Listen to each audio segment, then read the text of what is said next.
Everyone, welcome to Friday's BYOQ. Bring your own questions, I'll bring the answers. You should ask me anything. We have multi-formats coming. We're going to start with Frank Aziz, my friend. How are you, Frank? Hey David, what's going on? How are you? I am phenomenal. What do we got going on today? Give me a good question. Yeah, sure, absolutely. I'm happy to ask the question. Hold on one second here. Let me just get in the room. Cool. So, I was wondering what the inflection point for you was when you went from seven figures, in a business to seven figures in profit. Yeah, it's interesting because there was another epiphany of limitations, is what I called it. And it's, can I connect the dots backwards? And I had no problem getting to, in my mindset, $100 million, how to get there. And the reason was I had multiple different scenarios in which my capabilities were aligned, supplementary or synergistic to the capabilities to do that. But once I started seeing people make $1 billion, I was lost. And so for me, it was the same inflection point, as you say, from getting from $1 million gross to $1 million net, is could I actually figure out in my mind, my energy, that it was going to be a probability more than just a possibility. And so what I suggest, and I do all the time myself, is connect the dots backwards to how you're going to get there. Even if it's, things that you're not sure about, try to do the work, both mentally, capability-wise, but also emotionally, of seeing, is this something I can actually do? Just like I coach people, and I have chairmen of some really large organizations and executive board members of large organizations, and then I might have an entrepreneur that's a toll booth operator, and their energy and limitations are what I work on more than the capabilities they have, because they've limited themselves. They couldn't even imagine making 8, 9, 10 figures. And so what I suggest is take yourself backwards from the $1 million gross to $1 million net, but don't limit yourself. Always tell yourself more than $1 million in gross or more than $1 million in net. Connect the dots backwards, and you'll find that your energy will allow you to get there more rapidly and accurately. Did that help? Yes, absolutely. Thank you. Awesome. All right, I will take a quick question over here. Our next guest is Gigi. One of the questions I have here is, can we learn lessons without experiencing pain? Yes, you can learn lessons. Many of us have spent hundreds of thousands of dollars learning lessons in an academic setting. We can learn lessons here without experiencing pain.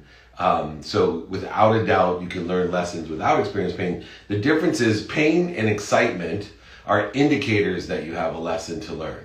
It's an opportunity to find the light, the love, and the lessons, where most people, unlike here, want to experience lessons, that are open to experiencing lessons.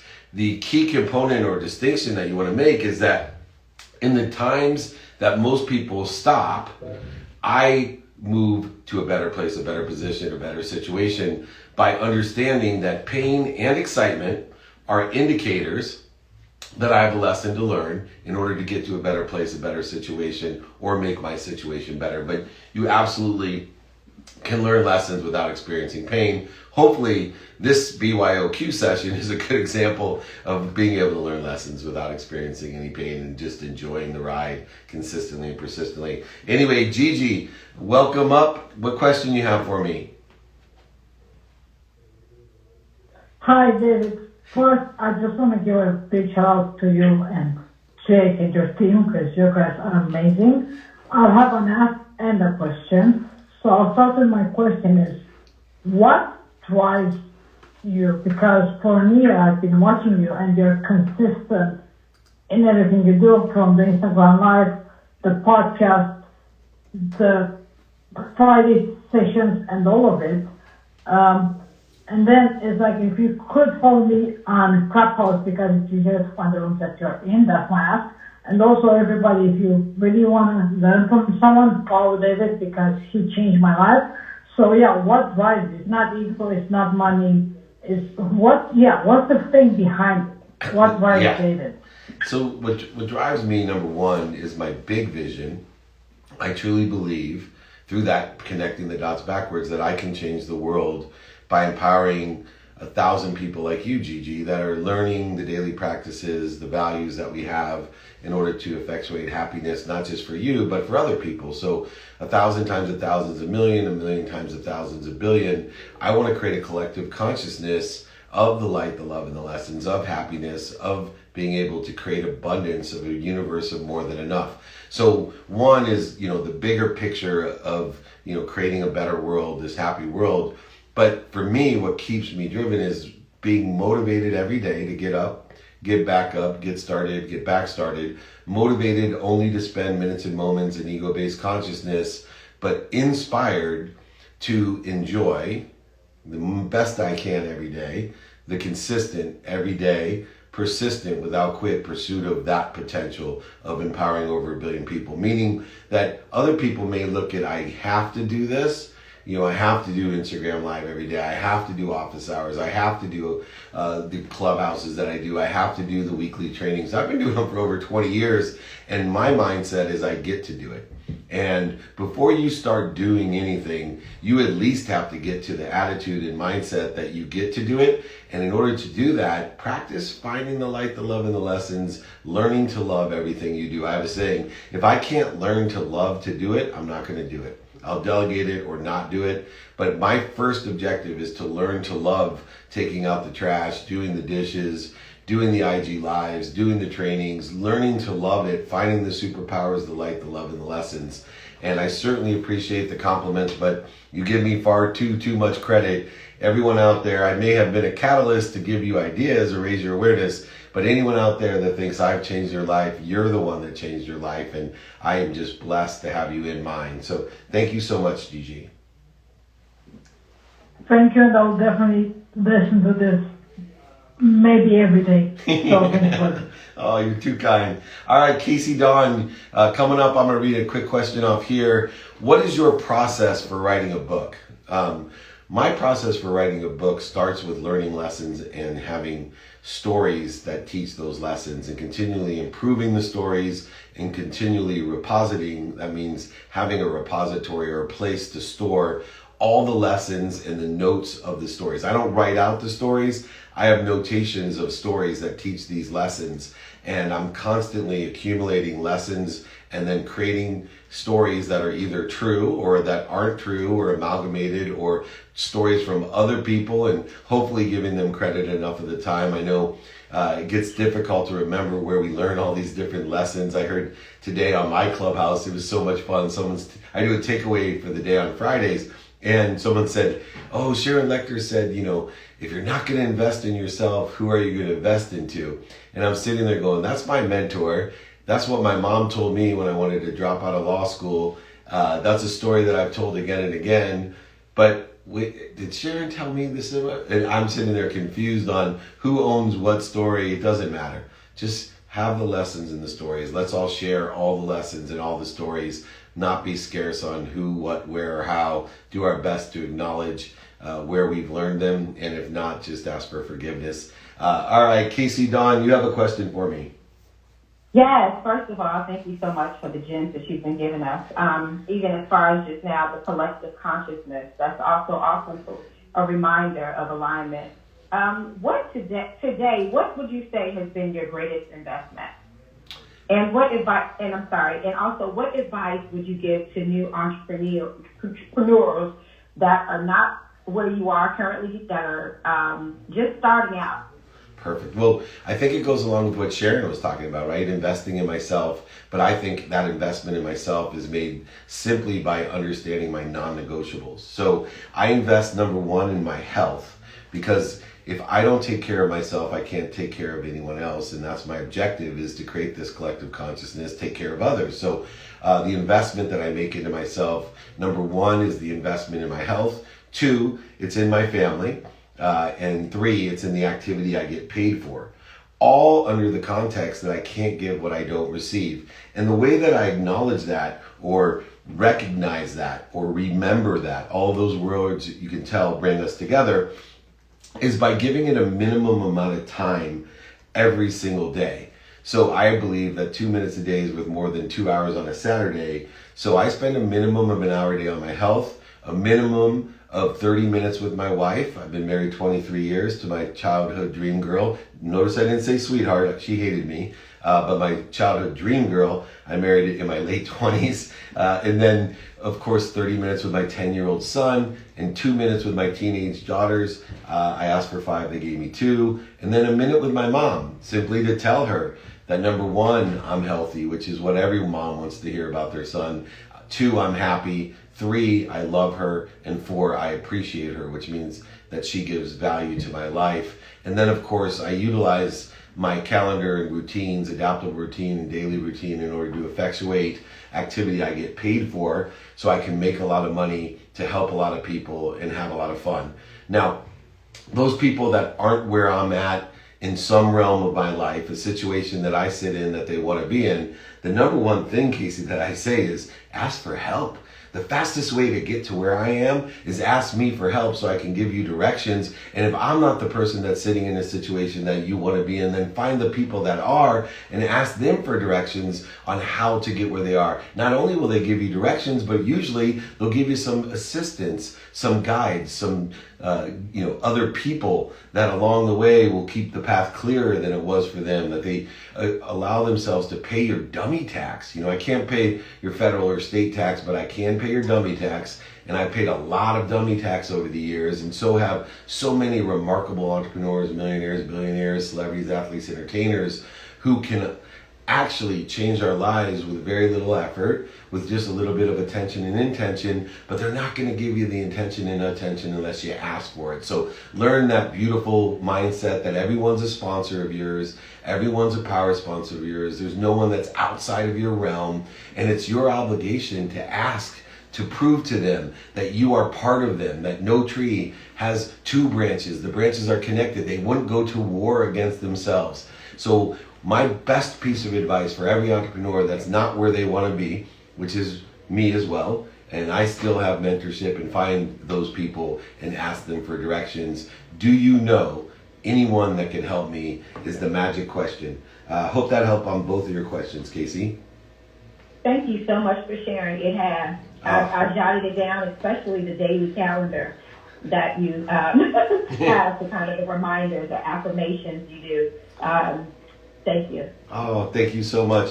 All right, I'm going to bring up one of my Ivy Leaguers, Garrett White, working for the Network Advisory. I'm going to take a quick question, Garrett, as you come up here.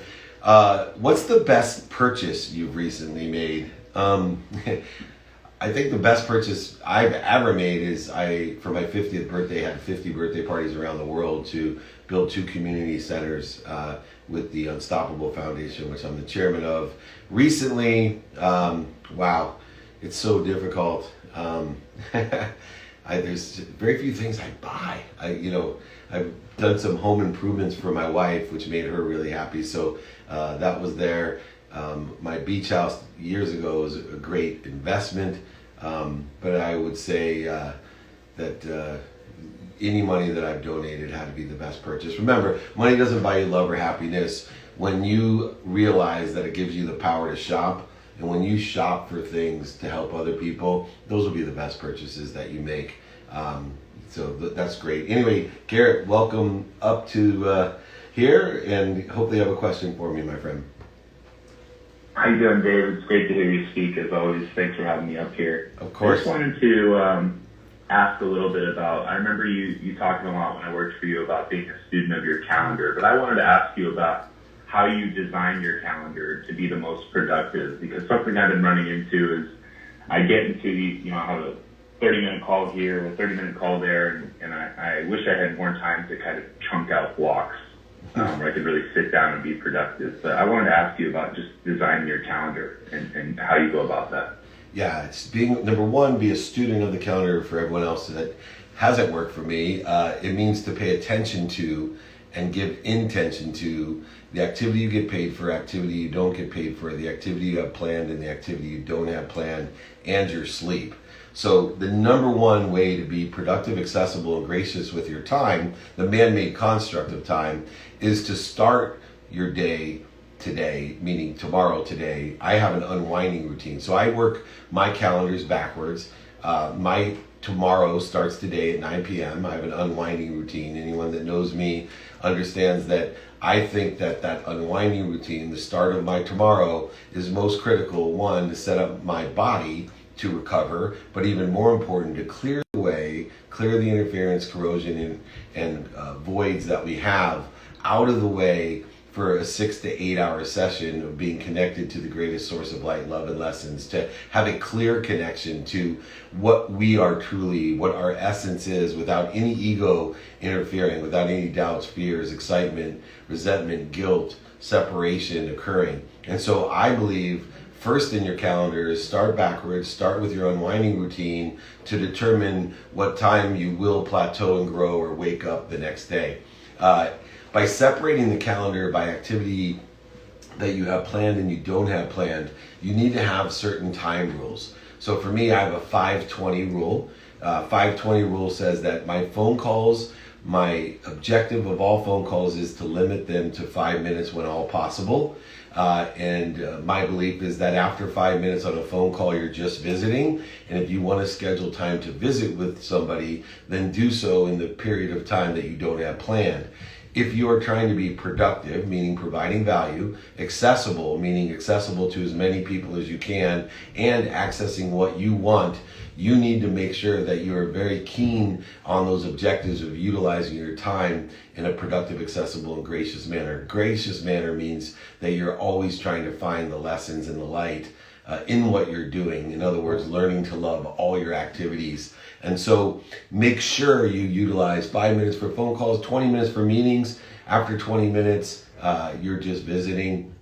There are exceptions, trust me, but I really try to stay keen on utilizing my time in that way. But when you start studying the free time in your calendar, the unplanned time, you're going to find a whole world of opportunity for productivity and accessibility. You're going to find a lot of different things that you can do according to the values that you take inventory of every day. So utilizing your calendar with different rules of time, start at the back end of time, start your tomorrow today, have an unwinding routine so you have the maximum amount of energy going into the morning, and then being able to study your time by what you have planned, what you don't have planned, and of course your sleep.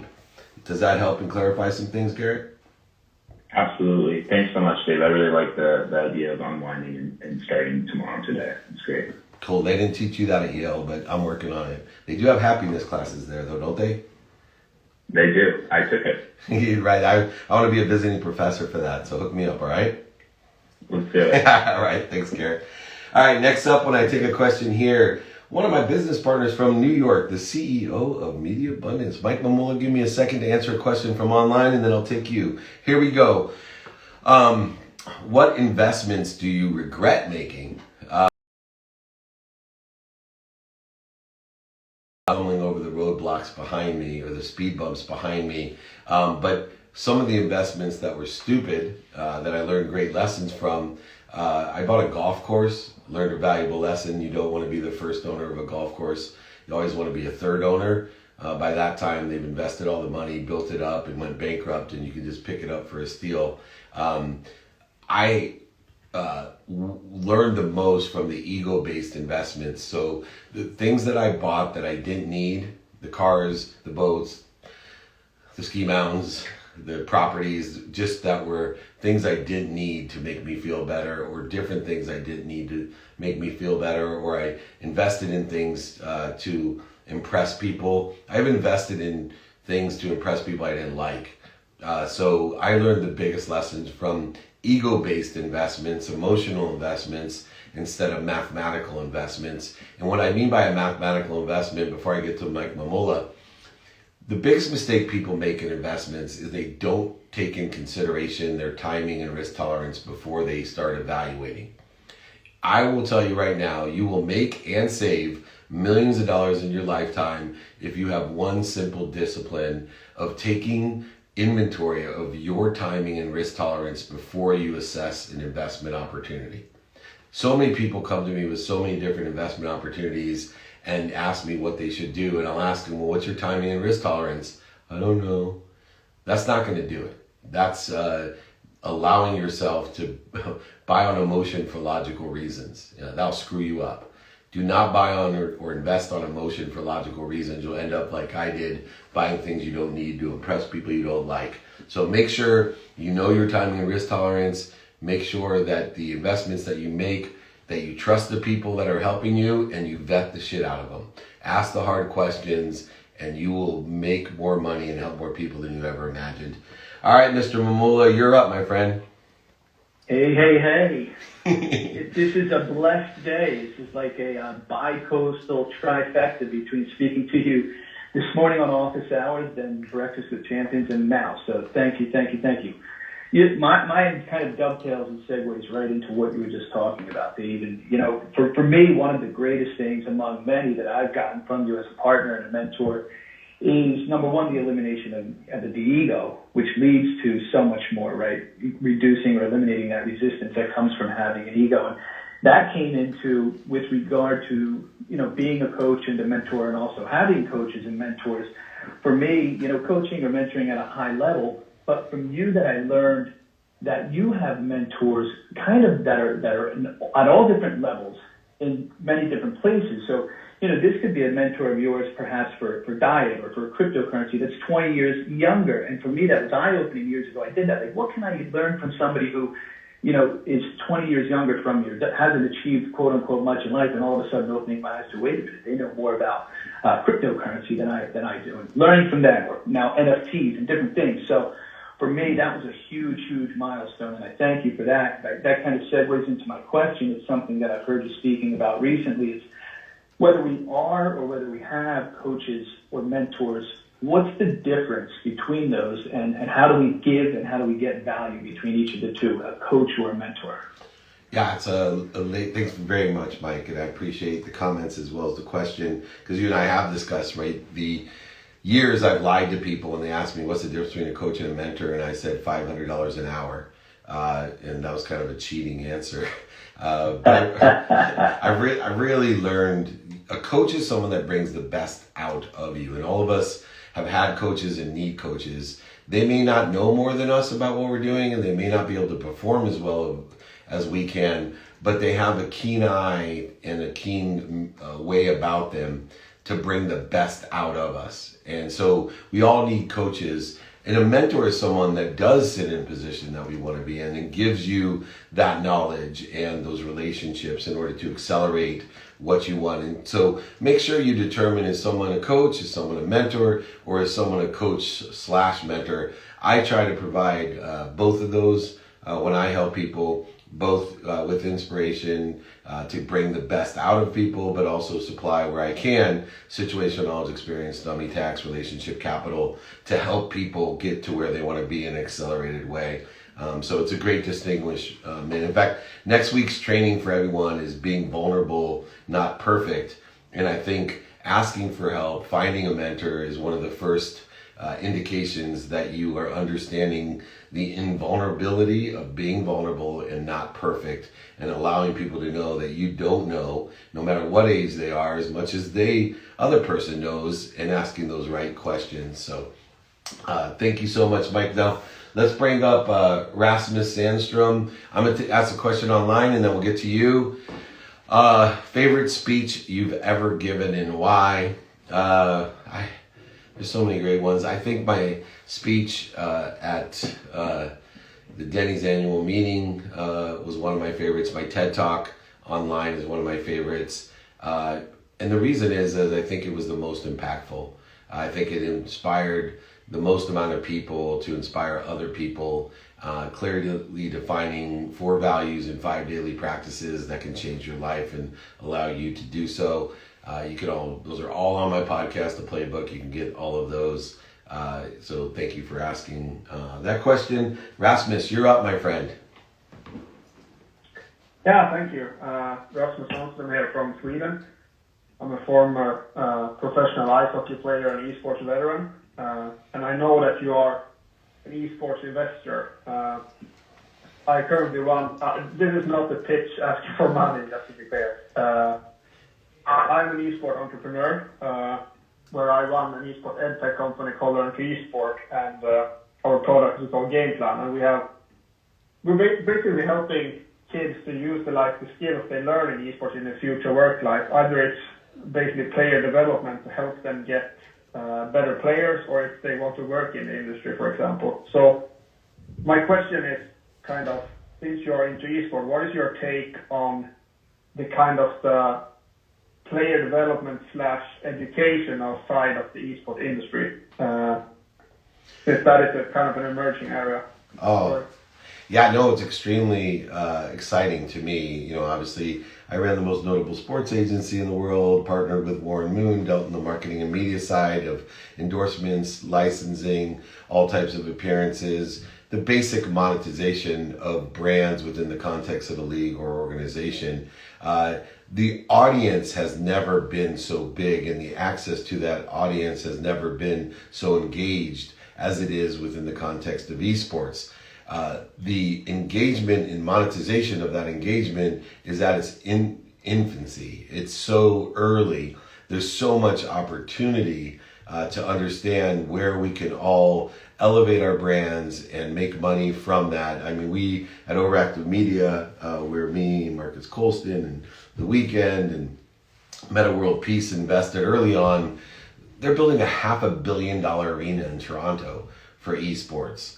That kind of money is not being poured into an industry or a platform that is not going to grow.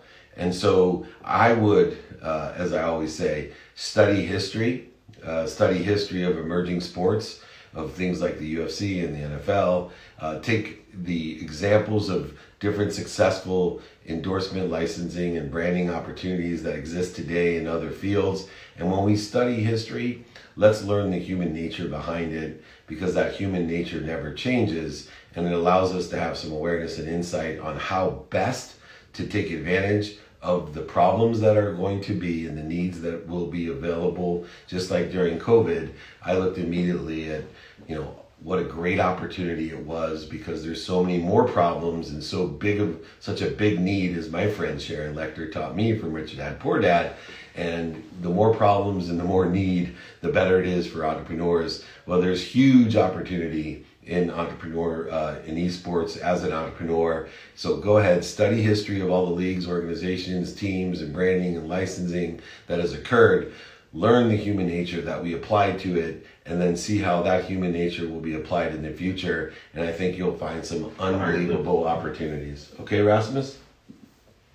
Yeah, thank you very much. And we're actually partnering up with some NFL and NBA teams soon. So please keep your eye out for us. Yeah, go ahead, reach out. Anybody can reach out to me, david@dmeltzer.com. More than happy to help. I got a variety of different introductions I can make, my books, anything that you need. Just ship me a book.com. I will sign it, send it for free. All my exercises on how to scale a business, branding, any of these issues, please. I got an exercise that I created for this BYOQ here. So david@dmeltzer.com. It's all free, don't worry. I'm going to bring up Stephanie Sutton after I finish this question. So Stephanie, get ready. Here we go. What exercise do you use to forgive yourself? Well, forgiveness to me, number one, is super important. It's not just because it gives peace to all of our relationships, to all of our business, to all of our life. Forgiveness is the key to peace, but it actually gives us certainty. Because if you can pursue your ability to forgive the unforgivable, knowing that we don't forgive others because they deserve it, we forgive others because we deserve it, that we then can institute an exercise of forgiveness, which is simply one of being a ferocious Buddha, the same one that we utilize to practice ending fear, is that when we identify things that are of interference in its nature, things that are putting ourselves in our own way, what I call ego-based consciousness, we simply have to, one, practice identifying all of those different things that we do that require us to forgive ourselves. The needs that we feel to be jealous and guilty and resentful, separate, inferior, superior, the times that we need to compare ourselves and are stealing our joy, the times that we put judgments and conditions on other people. with times that we are not living to our higher self, that we make the mistake and oversell, back end sell, lie, manipulate, or cheat others, or just do things that we are not happy with ourselves, the first thing we have to do is identify it. The second is stop, drop down to our center or neutral, and then forgive ourselves. Remind yourself, you don't know what you don't know, that we make mistakes every day. Let's limit them to minutes and moments of the day. We're going to have them every day, but we're not going to carry them on and hopefully not repeat them day after day, month after month, year after year. And so if we can limit those human instances when we are not perfect, which is that training next week, be vulnerable, not perfect, and we don't know what we don't know, go ahead and stop, drop, and roll. Don't take yourself so seriously. Forgive yourself. And you can give that gift of forgiveness to other people. Not only will you have peace, but you'll have certainty. Yeah, who is that? My name is Jeremy. Nice to meet you. Pleasure to meet you. I was going to ask a question. What's the best way to start, like a course to sell people? Like, how do you, like, what's the best way to go about that? Sure, no problem. Jeremy, let me answer that one next. I was just waiting. I apologize. I'm going to answer that question. Stephanie was waiting, and then I'm going to get to Jeremy. Stephanie, go ahead. Oh, great. Thank you. Yeah, no problem, brother. Steph, go ahead. Hey, sorry, this is my first time speaking on here, so I wasn't sure how to unmute. No, I'm on these things all the time, and I just forget to unmute, so we're in the same boat. Always learning, right? Don't be afraid to make a fool of yourself. So I love everything that you've been talking about. It actually feeds into the question that I have, the idea of like mentorship, encouragement, accountability, studying human nature, understanding that things like forgiveness and vulnerability are part of business, not separate from them. And my question is, so just to give a little bit of background, I'm a 15-year executive assistant to the CEO. I've supported different CEOs in different industries and had a right-hand seat to what it means to be an entrepreneur, what it means to be successful, what it means to have impact. I specifically chose the role of EA because I wanted that bird's eye view. You know, what is the person who's running the organization feeling, thinking, how are they administering their calendar, which is, you know, I have a lot of power in administering your calendar.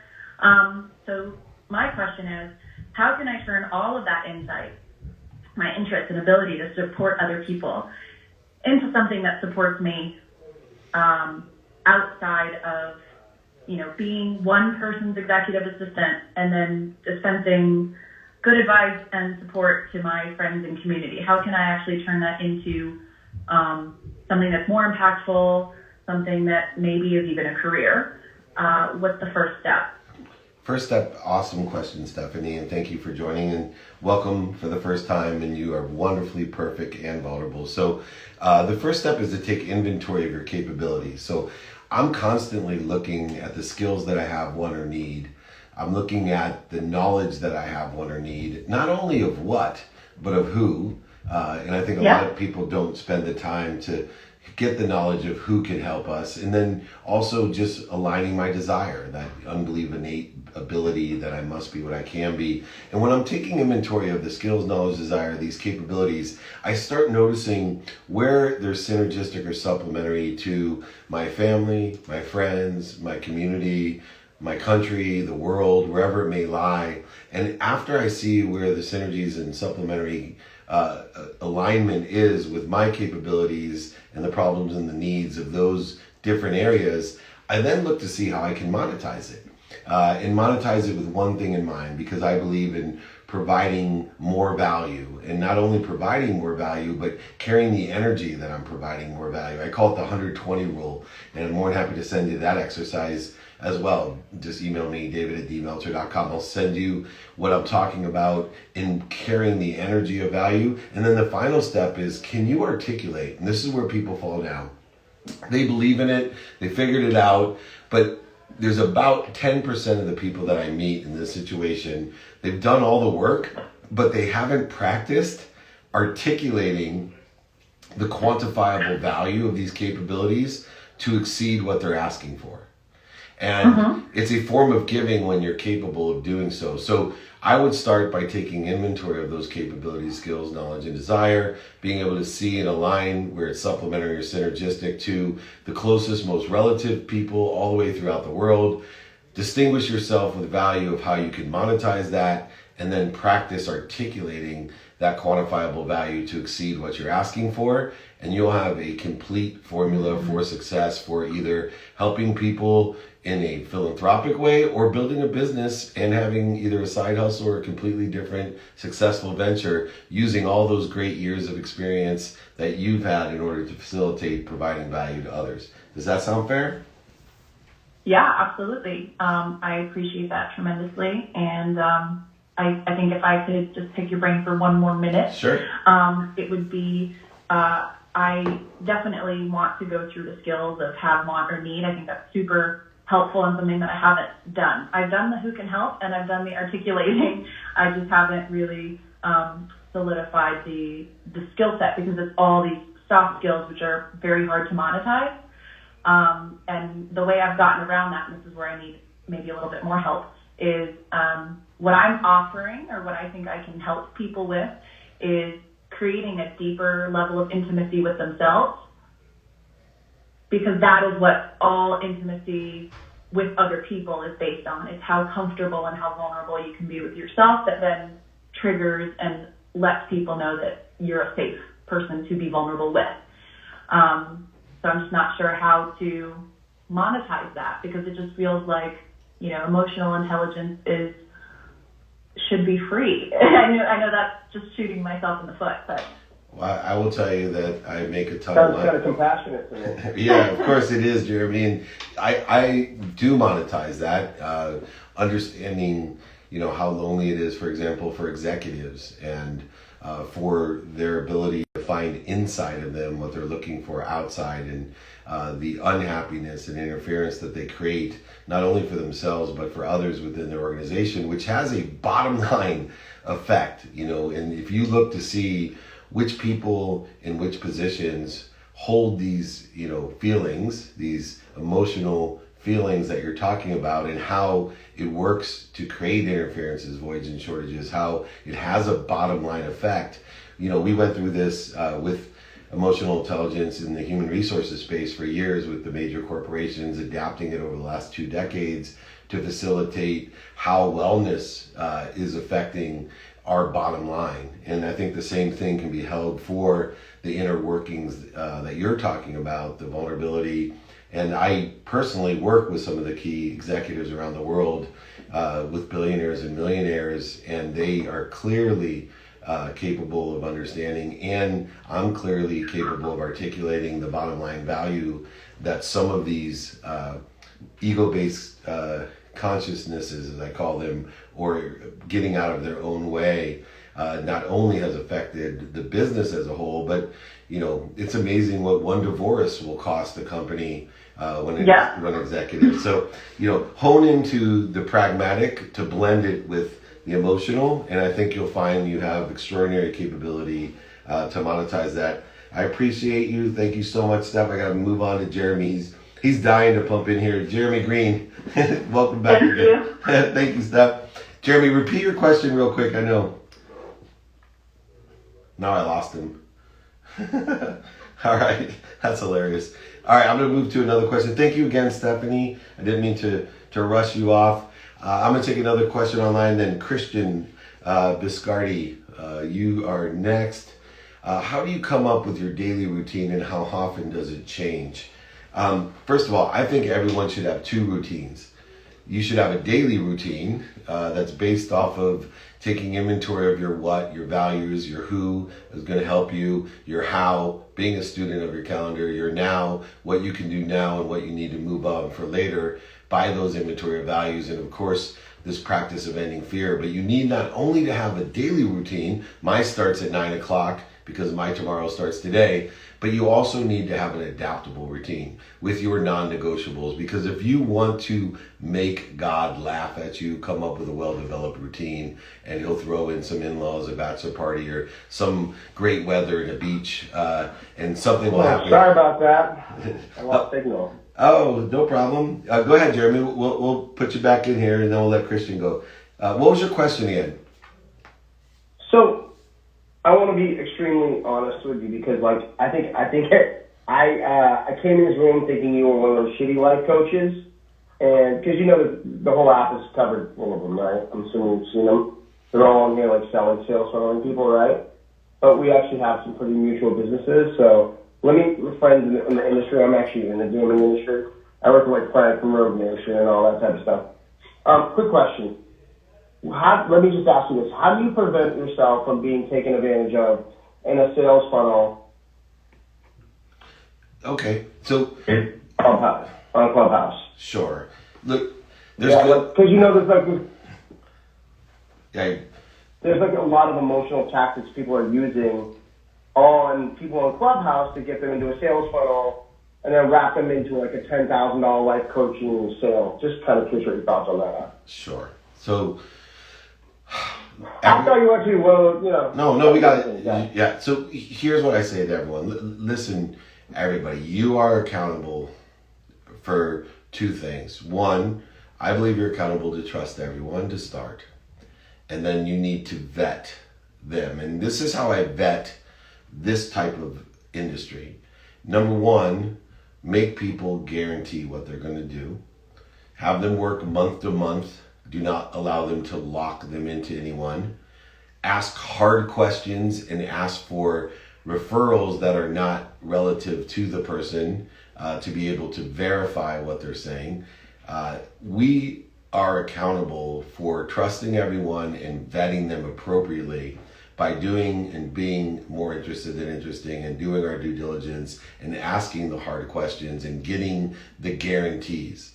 And so few people are, especially in the coaching world, Jeremy, are willing to do that. And, look, I will tell everyone, because I have one of the top coaching practices, blessed. Do you use a sales funnel? No, I don't, because my philosophy is I give everything that I have, and I have a big coaching business. Everything I have, I give for free. And if somebody wants more access to me, then I provide, when they request it, an opportunity to work month to month with me only if I can guarantee profit. I don't deal in subjective value of, I love you, you love me. No, I want to work. Would you say, David, you say there's a high volume of life coaches who are target marketing, I would say, underprivileged people to sell them life coaches? Would you say that every day is like a lot? People, unfortunately, right, people utilize funnels in all directions to manipulate, cheat, lie, steal, oversell. And it's our accountability to help empower people to say, look, trust everyone, but vet them. Ask the hard questions. Right. And in every industry. You know who JT Fox is on here? I know who JT Fox is, but I will not comment on anybody. Like I don't want you to comment. I'm just curious if you know that group of people, because I'm just going to ask you a very specific thing. Sure. So here's what's been happening. People, they get up on stage, and this is not saying this is you. I'm just saying, I just want you to point out if this is true or not false for how the shitty life coaches work. They get up on stage, they say a bunch of inspiring stuff. You go like, oh my God, I love this guy. They're then like, hey, slide in my DM. They then sell you like a $40 course, whatever course, and then they get you in, and then they immediately upcharge you to that like $10,000 course. You know what I mean? They do that. But what they're doing on here is they're telling people to take out second lines of credit. Yeah. They're telling people to mortgage their houses to pay them. It's like really, really wrong. Okay, and look, that happens in every industry. And we don't even have to point out names because literally, one thing I want people to realize, right? I bought stuff off of stages before. Tony Robbins, Wayne Dyer, Dean Graziosi. I'm not saying life coaches are bad. Yeah. There's great bunch of life coaches. And the difference of what you're talking about and those people that changed my life is there's a quantitative value of buying things from them. And if someone's going to want me to borrow money in order to make money, then they better be able to guarantee me beyond anything secured that I'm going to make that money. So I'm just going to put it out there to everyone. I love that. Please make a rule. I love that you just said that. Do not borrow money to make money in anything unless somebody can give you a guarantee or a security on the money that you borrow. And that's a general rule for me. And you're talking to Jeremy, someone who lost over $100 million because I trusted everyone and didn't vet them.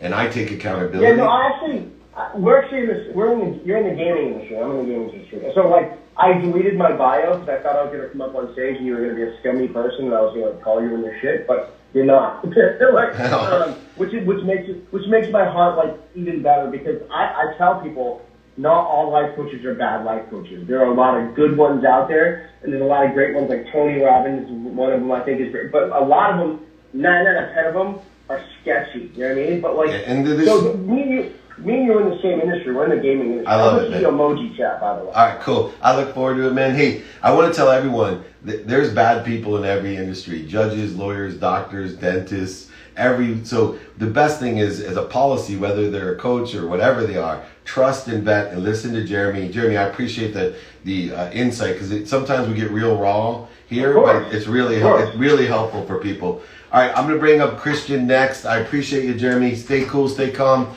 vet and trust, as we say. Let me see here real quick. Let me see real quick here. What makes a good intern? Who is your favorite intern ever? This must be from an old intern. It's very simple to me what makes a good intern.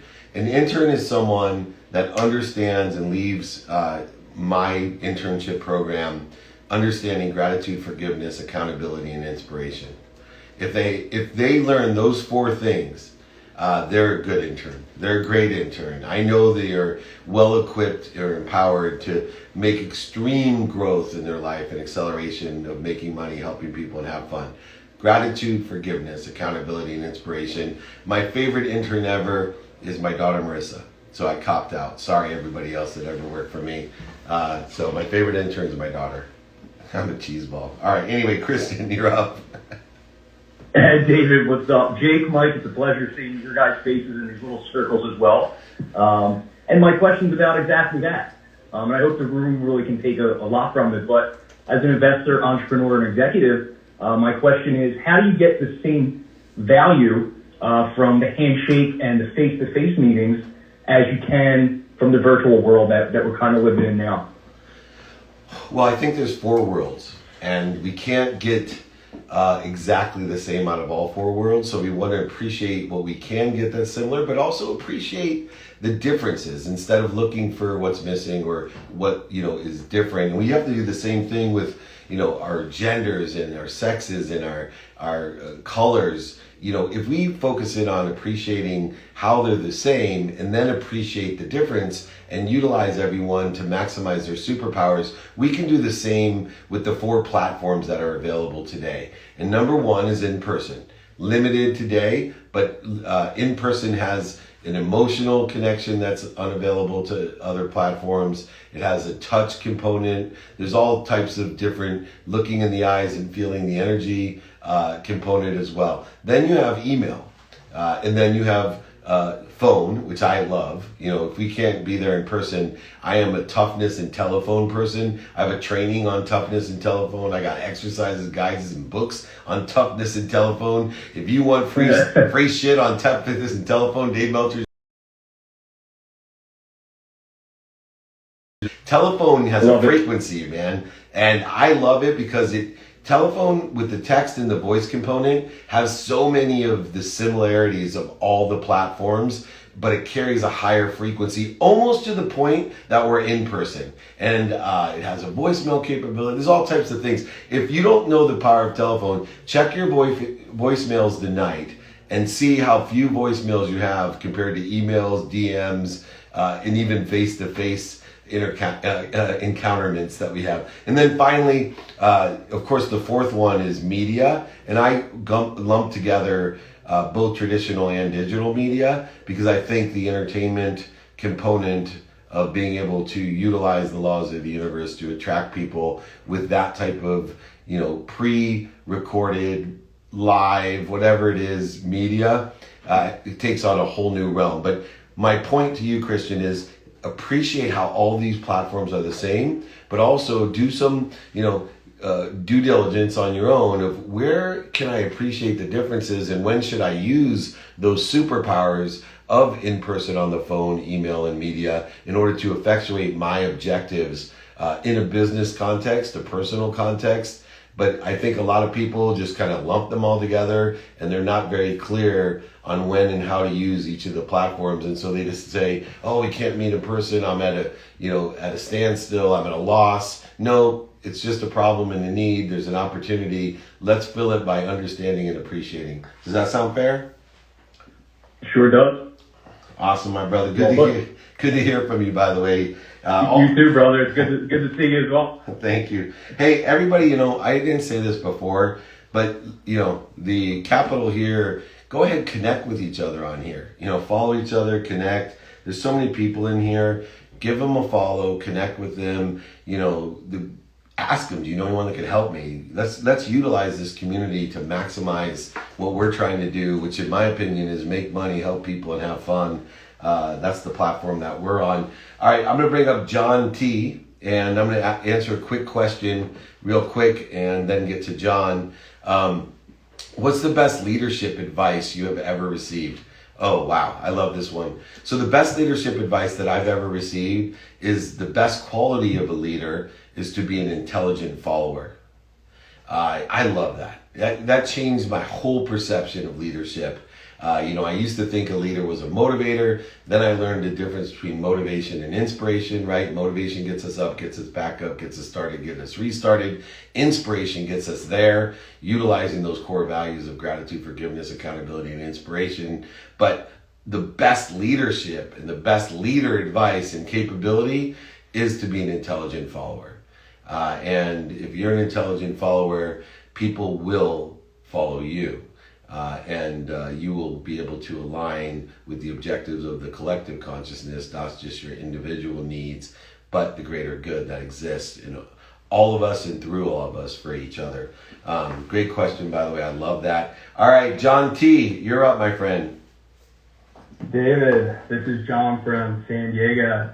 First off, just want to say I'm very thankful for Clubhouse and different rooms like this where there's just a lot of value, especially if you want to grow. Got a couple, or really just two questions for you. What advice would you give to a 26-year-old who's relatively new in their career?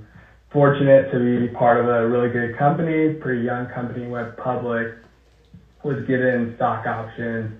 Good opportunity here, love it, but also want to kind of start investing more in sort of side hustles and just different things. What advice for someone who's 26 and pretty young in their career? Yeah, that's great. So number one, always get better at what you are doing to provide yourself more time and money. The more time and money you have, the more options and opportunities and safety and security that you have. Too many people, when they start doing well, including me when I was your age, I started to look and lose my focus on where my legs were, meaning that, the legs feed the lion. And so I wish I would have been focused on strengthening my legs at all times so I could go eat more and have more time and more money to do more and more security in case I screwed up and learned something along the way. So best piece of advice where you are right now is get better at what you're doing right now to have the objective of making more money and having more time, which will allow you to assess all the other things, combined with the second piece of advice, which is the two words that I have on my nightstand, which is radical humility. Radical humility is something that I learned from Dr. Wayne Dyer, taught me it years and years ago. Radical humility consists of, number one, every day reminding yourself that you're a hypocrite, that you're changing, growing, and you didn't know what you didn't know. Two, the humility to ask people for help that may sit in a situation that you want to be in. Humility also to forgive yourself, to be vulnerable, which next week's training is going to be about this exact point, being vulnerable and not perfect. Remind yourself about rule number 6. I took myself so seriously, John, when I was your age, and I wish somebody would have told me rule number 6, which is don't take yourself so seriously. That the more that you learn, the more you'll realize there's more variables and options and different types of things that happen that would be impossible for us to know what we think we know. And instead, why not focus on my time, energy, and emotion with radical humility to search and seek consistently every day, persistently without quit, the pursuit of the truth or the potential that I want to have according to what I want. Not what other people want, not what I don't want, not what's missing in my life, but what I want. So I think combined with understanding time and money at what I do to provide more, to provide options and security in the future, and then utilizing radical humility as a superpower, as a tool, a weapon, in order to facilitate learning more, growing more, and accelerating in a quicker pace. I think those two things combined at 26 will make you an incredible source of power moving forward. Does that sound fair? Yeah, that sounds really fair. And just going off that, kind of had a second question. Sure. What would you say were the most influential books you have read for someone, but specifically in my age group and kind of where I am in my career? Yeah, so my favorite book is Think and Grow Rich, Napoleon Hill.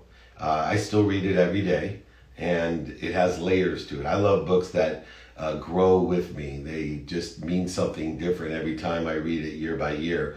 The second book would be Dr. Wayne Dyer, Power of Intention, which is understanding what I call the blend of persistence and patience, the blend of the pragmatic world with the spiritual world, the laws of gravity combined with the law of Goya, get off your ass, and the law of attraction. All of those are encompassed. And I listen to Wayne Dyer every day. I don't read that. I read Napoleon Hill every day. And then one of the texts that I read for the last 5.5 years that is extremely influential, and it's way out there, but it has layers to it, and it will rock your world and change your life, is A Course in Miracles. A Course in Miracles, it has some religious connotations to it. If depending on what religion you're in, you can change words, to meet what you want. But it will challenge and build muscles in your mind. Some more recent books just to be helpful that I read, big Atomic Habits fan with James Clear, The Alter Ego Effect with Herman, Don't Take Yes for an Answer by Hertz. Those are some of the ones that I've read recently that are influential in my life. But I read every day those 3 books and encourage everyone else to at least look at them. If it's not aligned with you or you're not ready yet, so be it. Go find something good to read. You got to read something. You got to listen to something. And looks like we're running out of time, though. Thank you so much, John, Sean, Mike, Jake up here. Thank you. Everybody, please give everybody a follow before we leave. Remember, I'm here every Friday. Been doing trainings for over 20 years. If you want any of the exercises, guides, my books, I have shipmeyourbook.com for free. Ship it. I don't charge for shipping. I'll sign it, send it to you. And any of the exercises I talked about or you have found, from ego to sales to no-go plans, it doesn't matter. They're all there. Catch the 2-minute drill. It's on tonight. If you haven't seen it on Amazon Prime or Bloomberg TV. And then next week, join me for Being Vulnerable and Not Perfect. Remember, most importantly, everybody, be kind to your future self. Do good deeds. I'll see you guys later.